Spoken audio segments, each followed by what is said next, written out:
राहुल गांधींविरोधातील याचिकेवर आज भिवंडी न्यायालयात सुनावणी। आरएसएसच्या मानहानी याचिकेवर सुनावणीला हजर राहण्यासाठी राहुल गांधी भिवंडीकडे रवाना।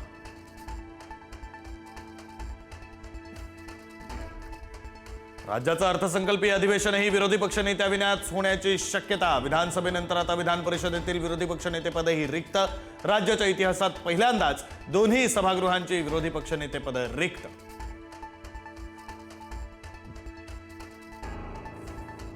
राज्यसभेमध्ये 6 जागांवर महायुतीचा विजय पक्का।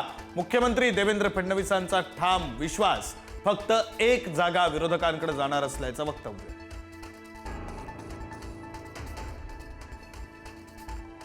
छगन भुजबळांना राज्यसभेवर पाठवण्याचं अजितदादांनी ठरवलं होतं। अंतर्गत चर्चेवेळी राज्यसभेसाठी सुचवलं होतं भुजबळांचं नाव। खासदार अमोल कोल्हेंची प्रतिक्रिया।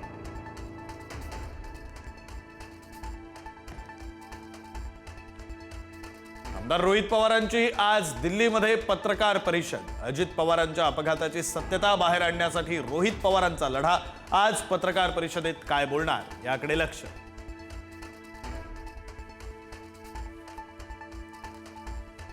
10वीच्या पहिल्या पेपरला राज्यात 11 कॉपी प्रकरणं। पुणे नागपूर वगळता अन्य विभागात कॉपी 0।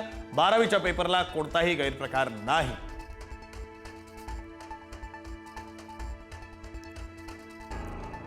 छत्रपती संभाजीनगरमध्ये सावत्र बापाचा 7 वर्षीय मुलीवर अत्याचार। वाळूज परिसरातील संतापजनक घटना। अंगावरील चटक्यांच्या व्रणामुळे प्रकार आला उघडकीस।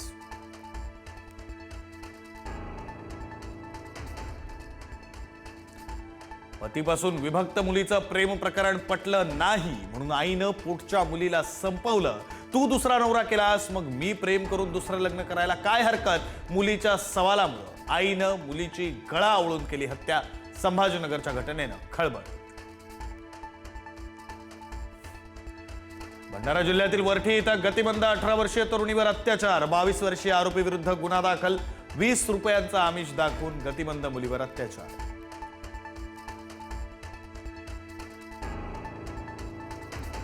भंडारा जिल्ह्यातील धुमाकूळ माजवणारा बिबट्या जेरबंद। लाखनीच्या नान्होरी येथील बिबट्याला अखेर वनविभागानं केलं जेरबंद।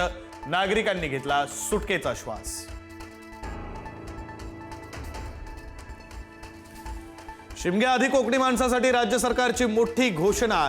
शिमग्याला आता बोटीनं जाता येणार। 1 मार्च पासून समुद्री मार्गे तळ कोकणात जाता येणार।